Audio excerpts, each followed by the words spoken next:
اللہ الرحمن الرحیم۔ اللہ کے فضل و کرم سے آج ہمیں 7ویں نشست میسر آ رہی ہے۔ آج کی نشست میں چند ایک باتیں جو روزے کے حوالے سے اکثر لوگ غلط فہمی کا شکار ہو جاتے ہیں اور متوشش ہو کر پریشان ہوتے ہیں، اس حوالے سے یاد رکھیے، روزہ جان بوجھ کر کھانے پینے یا خواہشات نفسانی کی تکمیل سے ٹوٹ جاتا ہے۔ جان بوجھ کر کھایا پیا یا جان بوجھ کر خواہش کی تکمیل کی تو روزہ ٹوٹ جائے گا۔ اگر بھول کر کھایا پیا تو اس سے روزہ نہیں ٹوٹتا۔ حدیث طیبہ میں آیا کہ اللہ اسے کھلاتا ہے، اللہ اسے پلاتا ہے جو بھول کر حالت روزہ میں کھا لے۔ دوسری بڑی غلط فہمی وہ یہ کہ بعض لوگ یہ سمجھتے ہیں کہ اگر روزے کی حالت میں کسی پر غسل فرض ہو جائے سوئے ہوئے تو اس سے بھی روزہ ٹوٹ جاتا ہے۔ ایسا نہیں ہے۔ اگر سوئے ہوئے غسل فرض ہو جائے تو اس سے روزہ نہیں ٹوٹتا۔ ایک اور اہم بات، اکثر لوگ یہ خیال کرتے ہیں کہ الٹی سے روزہ ٹوٹ جاتا ہے۔ تو یاد رکھیے، جو الٹی خود بخود آئے، اگرچہ وہ منہ بھر کر بھی آئے، اس سے روزہ نہیں ٹوٹتا۔ ہاں کوئی جان بوجھ کر الٹی کرے، کہہ کرے، تو اس کا مسئلہ الگ ہے۔ اسی طریقے سے ایک اور عوامی غلط فہمی ہے کہ سرما وغیرہ لگانے سے روزہ ٹوٹ جاتا ہے۔ ایسا نہیں ہے۔ حالت روزہ میں سرما لگانا جائز ہے، اور نبی کریم علیہ السلام کی احادیث طیبہ کی روشنی میں اس سے روزے پر کوئی اثر نہیں ہوتا۔ ایک اور غلط فہمی ہے وہ یہ کہ اگر کوئی بندہ سویا رہا اور سحری اس نے نہیں کی، سحری چھوٹ گئی تو اس کا روزہ نہیں ہوتا۔ یہ غلط فہمی ہے، ایسا ہرگز نہیں ہے۔ کوئی سحری کرے یا نہ کرے، خصوصاً رمضان کا روزہ اس پر فرض ہی رہے گا، اور اس کو روزے ہی کی حالت میں دن گزارنا پڑے گا، روزہ ہی اس کا ہوگا۔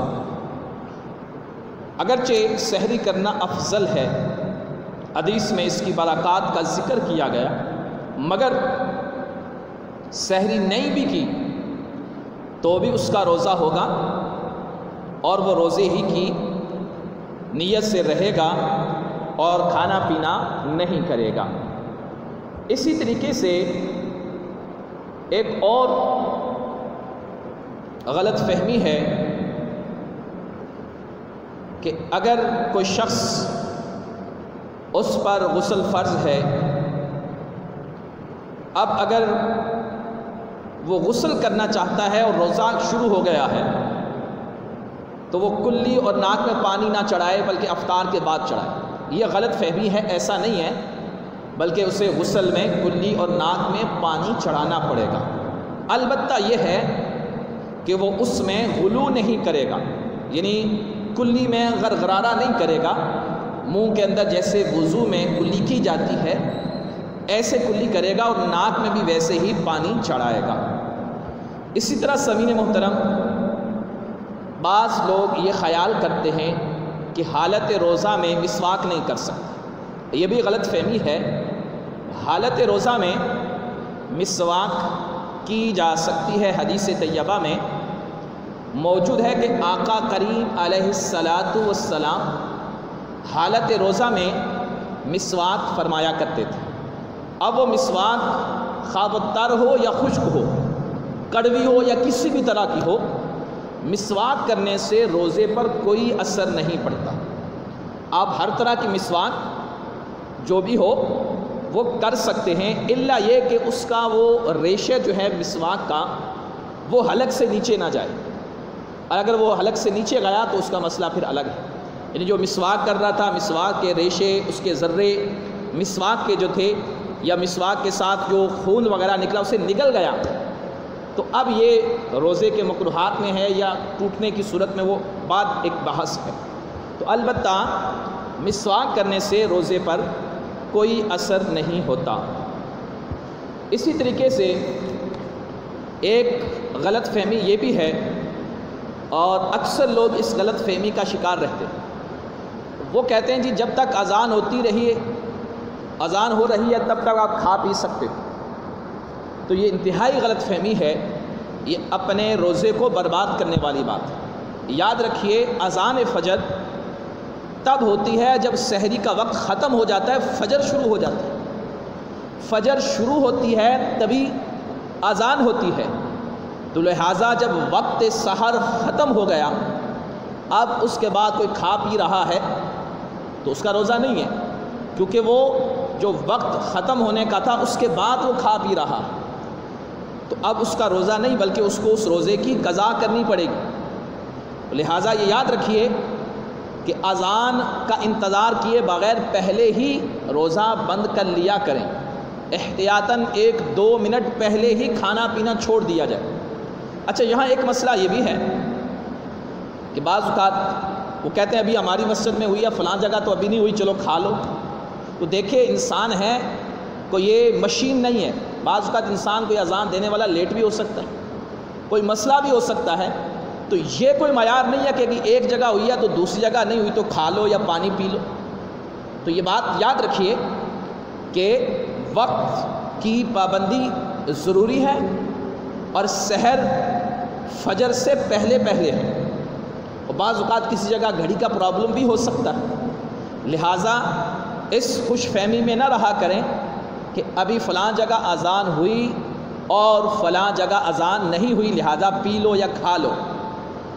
اس لیے اور ایک اور اہم غلط فہمی، یہ مسئلہ میں نے گزشتہ سال بھی عرض کیا تھا کہ بہت سارے لوگوں میں یہ بھی ہے کہ انجیکشن لگانے سے روزہ ٹوٹ جاتا ہے۔ اس میں صحیح مسئلہ یہ ہے کہ انجیکشن لگانے سے روزہ نہیں ٹوٹتا، مگر احتیاط کے پیش نظر بچا جائے انجیکشن لگانے سے، کیونکہ احتیاط کرنا یہ زیادہ بہتر ہے۔ اگر بہت زیادہ اشد ضرورت ہو تو پھر وین میں یا گوشت وغیرہ میں بھی انجیکشن لگایا جا سکتا ہے۔ اسی میں کہ مسئلہ یہ بھی ہے کہ بہت سارے شوگر کے مریض ہوتے ہیں اور انسولین وہ یوز کرتے ہیں، تو علماء نے اس پر جواز کا فتویٰ دیا کہ اگر وہ حالت روزہ میں انسولین یوز کریں، استعمال کریں، تو اس سے روزے پر کوئی اثر نہیں ہوگا۔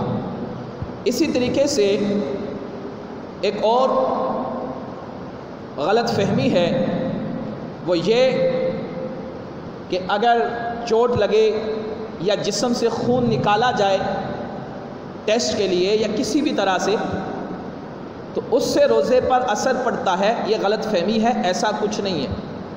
خون نکل کر بہہ جائے چوٹ کے ذریعے یا انجیکشن کے ذریعے نکالا گیا، اس سے روزے پر کوئی اثر نہیں پڑتا، اور نہ ہی روزے پر کوئی اس طرح کے ٹوٹنے یا مکروہات کا۔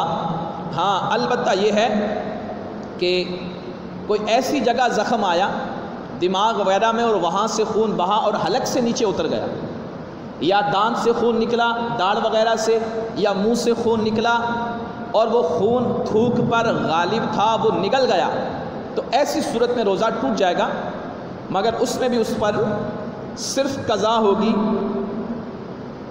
کفارہ نہیں ہوگا۔ اسی طریقے سے ایک غلط فہمی یہ بھی ہے کہ اگر کوئی عطر لگائے یا خوشبو سونگھے تو روزہ ٹوٹ جاتا ہے۔ یہ غلط فہمی ہے، ایسا کچھ نہیں ہے۔ عطر لگانے سے یا خوشبو وغیرہ سونگھنے سے روزے پر کوئی اثر نہیں ہوتا، روزہ نہیں ٹوٹتا اور نہ ہی روزے پر کوئی اثر ہوتا ہے۔ ہاں البتہ یہ ضرور ہے کہ جان بوجھ کر ایسا نہیں کرنا چاہیے، یا اسی طرح کوئی گرد و غبار ہے یا ایسے ہی دھواں اٹھ رہا ہے اور وہ حلق سے اتر گیا، مثال کے طور پر آگ تھی، دھواں تھا، وہ اندر چلا گیا، تو اس سے بھی روزے پر کوئی اثر نہیں ہوتا۔ جان بوجھ کے ایسا عمل نہیں کرنا چاہیے، کیونکہ یہ ایک غیر اختیاری عمل ہوتا ہے کہ انسان ہوا کے ذریعے دھوئیں کو اندر جانے سے روک نہیں سکتا، تو البتہ اس سے روزے پر کوئی اثر نہیں ہوگا۔ اسی طرح سامعین محترم ایک مسئلہ یہ بھی یاد رکھیے کہ حالت سفر میں روزہ نہ رکھنے کی رخصت ہے، اور یہ شرط ہے کہ وہ روزہ فرض اس کو سفر میں ہوا ہو۔ مثال کے طور رات سے وہ چلا ہوا تھا، اب سحری کا وقت ہوا، اس نے آگے جو شرعی سفر ہے وہ کرنا ہے، وہ مکمل کرنا ہے، تو اس کے لیے اب اگر وہ روزہ چھوڑ دے تو یہ رخصت ہے، اجازت ہے۔ لیکن اگر وہ ابھی گھر میں ہی ہے اور سفر پر اسے 10 بجے 11 بجے نکلا اور ابھی سے روزہ چھوڑ دے تو یہ نہیں روزہ چھوڑ سکتا۔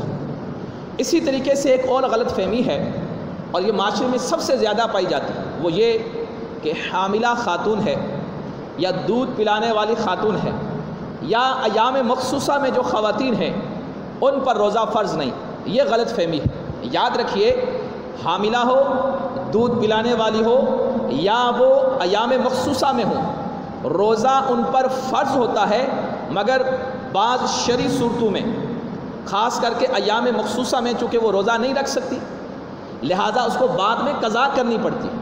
یہ نہیں کہ فرض ہی نہیں، بلکہ ان ایام میں نہ رکھنا یہ شریعت کا حکم ہے، اور بعد کے ایام میں وہ روزہ پورا کریں گی۔ اور حاملہ اور دودھ پلانے والی اگر واقعہ ہی ان کا شرعی عذر معقول ہے کہ حمل میں نقصان ہوگا یا عورت کو روزہ رکھنے کی وجہ سے شدید خطرہ لاحق ہو سکتا ہے، تو شریعت نے رخصت دی ہے کہ وہ ابھی نہ رکھے، بعد میں ان کی قضا کر لے۔ اسی طرح دودھ پلانے والی عورت ہے اور بچے کے لیے دودھ کے سوا کوئی اور بندوبست نہیں ہے، صرف ماں کا دودھ ہی ہے، تو اس صورت میں اگر وہ روزہ رکھتی ہے اور دودھ بچے کا پورا نہیں ہوتا تو ایسی صورت میں شریعت نے رخصت دی ہے کہ وہ بچے کو دودھ پلائے اور بعد میں ان کی قضا کرے۔